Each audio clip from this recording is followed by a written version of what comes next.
In May 1958, Reverend Grover Bullock and Mrs. Helen Bullock lost their legal case against a Florida bus company. In 1956, the black Anglican clergyman from Jamaica went on a vacation overseas with his Jamaican wife, who was reported as a white woman in a Tallahassee, Florida newspaper, but described as appearing to be a light-skinned Negro in court documents. After leaving Europe and South America, their travel was extended to the United States of America. Reverend Bullock and Mrs. Bullock landed in southern Miami, Florida. Their travel agent had booked a scenic trip on an interstate bus en route to New York, with stops along the way. Reverend and Mrs. Bullock sat together at the front section of the bus. Reverend Bullock and Mrs. Bullock were not exposed to segregation, since it was not a practice in their Jamaican culture. Furthermore, they did not have any segregation experiences while traveling through Europe and South America. So with those experiences, the couple seemed unfamiliar with the racial segregation practices where only white passengers sat at the front of buses throughout the southern United States.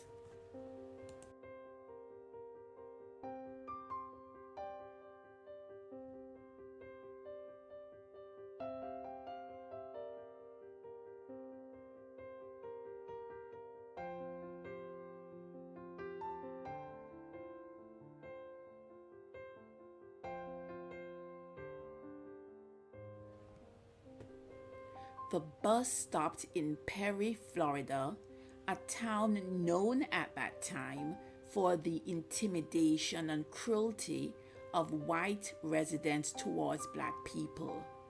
A white man boarded the bus and headed straight towards the Bullocks. He told them to move to the back.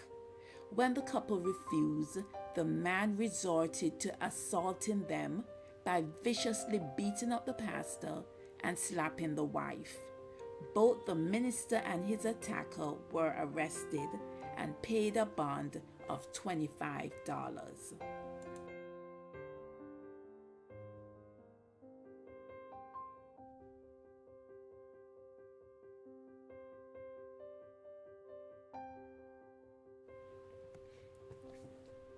In New York, Reverend and Mrs. Bullock sought legal assistance, and their attorney filed a $500,000 lawsuit against the bus company in the New York District Court.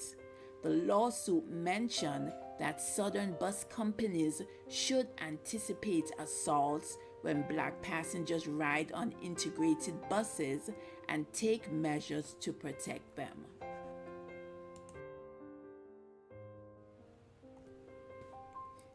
The case was later transferred to the Florida District Court. In the lawsuit, the Bullocks also claimed that the bus line had violated their responsibilities owed to them as passengers by failing to warn them of a foreseeable danger.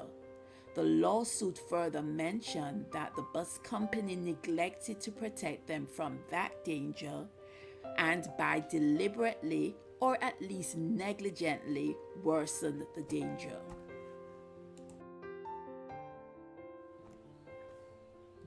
The Florida District Court tried the case without a jury. On cross-examination of Bullock's attacker, he unapologetically responded that he hit Reverend Bullock not only because he sat at the front of the bus, but also because he had a white wife. The sole judge declared that the court's obligation was to follow precedents of a Florida Supreme Court ruling that a bus company was not liable to a passenger for an unprovoked and illegal assault by another passenger on the bus.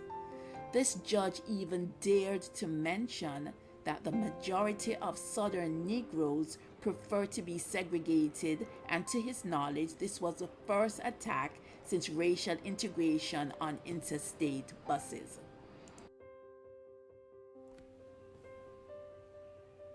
Determined to continue their fight, the Bullocks took their case to the U.S. Court of Appeals for the Fifth Circuit.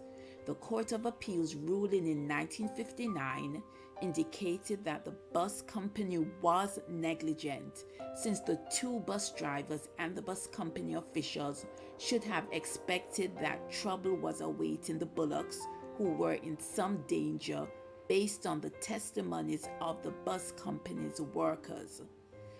Both bus drivers testified to having prior knowledge that the attack would have taken place, but they said and did nothing to prevent the incident. Above all, the Court of Appeals ruling emphasized that the bus driver should not have either deliberately or negligently informed the attacker of the Bullock's location on the bus and also of their skin colors.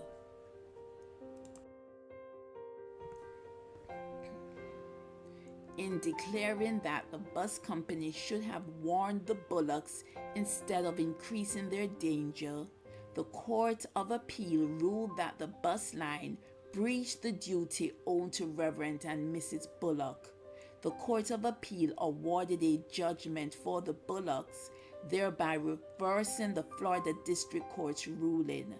Reverend Bullock and his wife were awarded a total of $10,400, which represented reasonable compensatory damages, including damages for physical injury, mental suffering, and humiliation.